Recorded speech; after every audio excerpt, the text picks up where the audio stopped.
हामी यो चुनावको माहौलमा घुमिँदै गर्दाखेरि अहिले हामी यो ठाउँमा आइपुगेका छौँ र धेरै जिम्मेवारीका साथ आएको छौँ हामी सबैजना अहिले।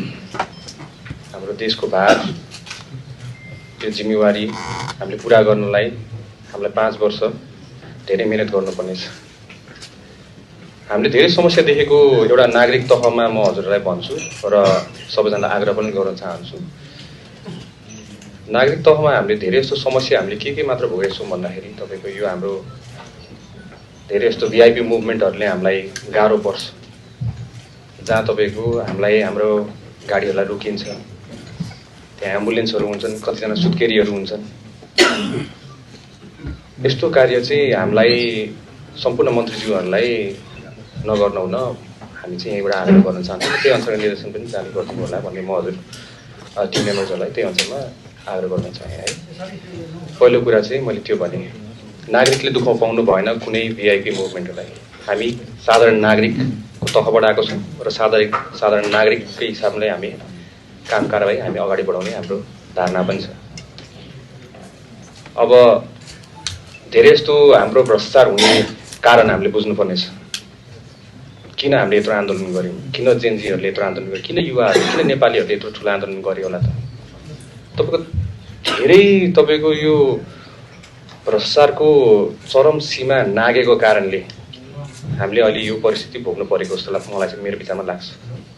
युवाहरू त्यतिकै विदेश पलायन हुने अवस्था, हामी पनि मेरो विचारमा एउटा समयमा त हामी पनि जम्की क्या हो भन्ने समेत सोच्ने अवस्था भइसकेको थियो।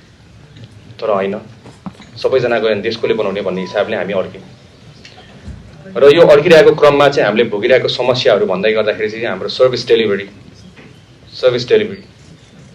1 नम्बर कोठा, 2 नम्बर कोठा, 3 नम्बर कोठा, क ख ग गर्दै नपढेको मान्छेलाई नि त पढाउने हाम्रो विभागहरू, कार्यालयहरू। यसरी गरेर तपाईँको हरेक कर्मचारीसँग अब कतिजनाको नियत राम्रो भयो त ठिकै छ, तर नियत नराम्रो भएको खण्डमा चाहिँ भ्रष्टाचारको सुरुवात यहाँबाट हुने भनेर हामीले पत्ता लगाएको छौँ।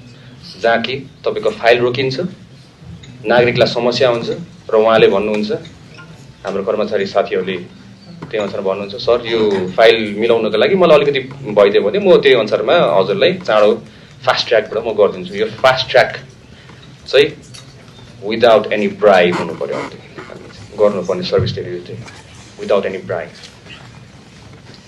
1 डोर सर्भिस सिस्टम पोलिसीको लागि हामी निरन्तर काम गरौँ। अहिले मैले सचिवज्यूलाई नि त्यही अनुसारमा निर्देशन पनि दिएको छु, ताकि नागरिकहरू कर्मचारीसँग ठोकिन नपरोस्, सेवाग्राहीहरू कर्मचारीसँग ठोकिन नपरोस्, जसले गरेर यो फाइल अगाडि बढाउनको लागि चाहिँ तपाईँलाई यति पैसा लाग्छ भन्ने त्यो सिचुएसन नल्याऊ। नागरिकहरूले एउटा ठाउँमा तपाईँको निवेदन दिइसकेपछि अर्को ठाउँबाट चाहिँ उहाँको सर्भिस हुनु पर्यो भन्ने चाहिँ हाम्रो धारणा छ। मेरो विचारमा यसलाई नै हामीले सुशासन भन्छ। This is called good governance. So यो गुड गभर्नेन्सलाई चाहिँ हामीले त्यही अनुसारमा भ्रष्टाचार पनि निर्मूलन गर्न हामीलाई सहज हुन्छ, हाम्रो काँधमा अर्को भार पर्दैन। त्यही अनुसारमा सेवाग्राहीहरूले पनि त्यही अनुसारमा सर्भिस पाउन सक्नुहुन्छ र हामीले आफ्नो बाचा पनि पुरा गर्न सक्छौँ, जुन चाहिँ बाचा हामीले गरेर अहिलेसम्म यो चुनाव जितेर यहाँसम्म आएको छ।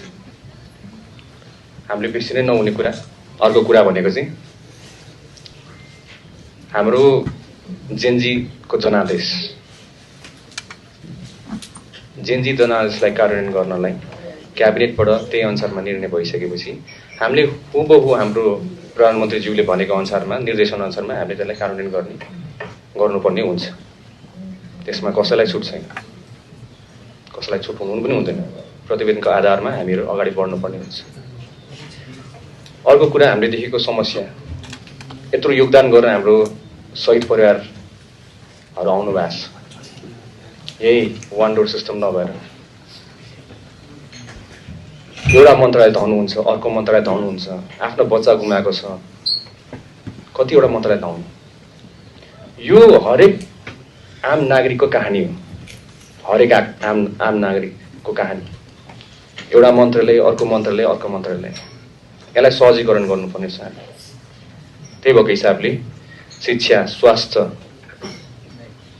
हाम्रो अरू के छ हाम्रो यसमा, आर्थिक, सबै मन्त्रालयको तपाईँको एक एकजना प्रतिनिधिको एउटा चाहिँ विभाग बनाऊँ जहाँ हाम्रो शहीद परिवार र घाइतेहरू एकै ठाउँमा आएर one door policy, one door service सिस्टममा आएर उहाँहरूले फर्स्टमा उहाँहरूलाई सजिलो होस्।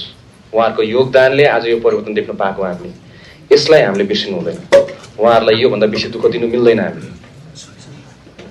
त्यही भएको हिसाबले हामीले शहीद परिवार, घाइते परिवारहरूलाई उहाँलाई शिक्षा चाहिन्छ भने त्यही अनुसारमा हाम्रो त्यहाँ शिक्षाको एकजना प्रतिनिधि हुनुहुन्छ त्यो विभागमा। उहाँलाई स्वास्थ्यमा समस्या छ भने त्यही अनुसारमा हुन्छ, आर्थिक पाटो छ भने त्यही अनुसारमा हुन्छ। सो एउटै ठाउँमा मात्र गयौँ भने उहाँलाई किन हरेक मन्त्रालय लिएर यत्रो 15-20 जनाको ग्रुपहरू उहाँहरू धाइराख्नु पर्ने त? कारण के? This is not call good governance. We need to set an example this time. हामीले एउटा उदाहरण सेट गर्नुपर्नेछ र यो उदाहरण हामीबाटै सुरुवात हुनुपर्नेछ। परिवर्तनको सुरुवात हामीबाटै हुन्छ र त्यो पहिलो जिम्मा चाहिँ गृह मन्त्रालयले लिन्छ। त्यही अनुसारमा हजुर सम्पूर्ण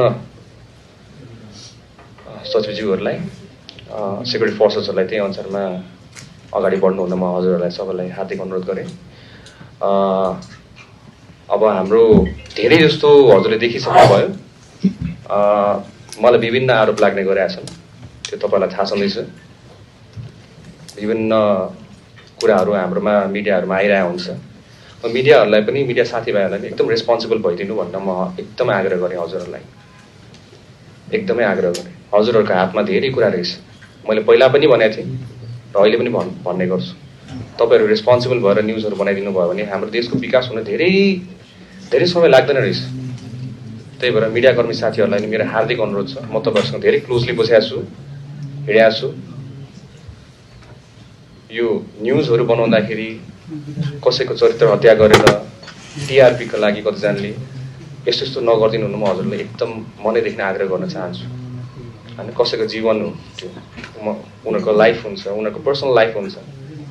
हामीले त्यसमा इन्टरफियरेन्स गर्नु मेरो विचारमा त्यो हामीले त्यसलाई चाहिँ पत्रकारिता भनेर भन्छौँ जस्तो लाग्दैन। त्यही भएर मेरो मिडियाकर्मी साथीहरूलाई पनि मेरो पहिला पनि आग्रह थियो, म तपाईँहरूसँग एकदमै घुलमिल भएर बसेको मान्छे पनि हो र अहिले पनि हजुरलाई आग्रह गर्न चाहन्छु कि एकदमै परिपक्व भएर चाहिँ हजुरहरूले चाहिँ न्युज प्रकाशन गरिदिनु होला। त्यही अनुसारमा नागरिकलाई पनि सहज हुन्छ।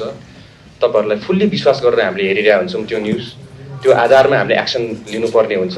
तपाईँले कुनै कुरामा तपाईँको गलत कुरा तपाईँले प्रकाशन गरिदियो भने, हाम्रोमा त्यो टेबलमा आइदियो भने हामी त्यही अनुसारमा मोबिलाइज हुनुपर्ने हुन्छ।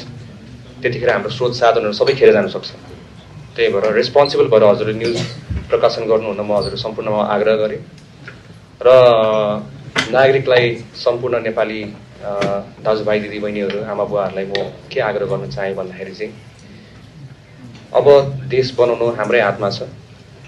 तपाईँ हामी आफैले गर्ने हो आफ्नो देश विकास। हाम्रै आँखा अगाडि नै हामीले देश विकास हेर्छौँ र there will be no tolerance to corruption, zero tolerance.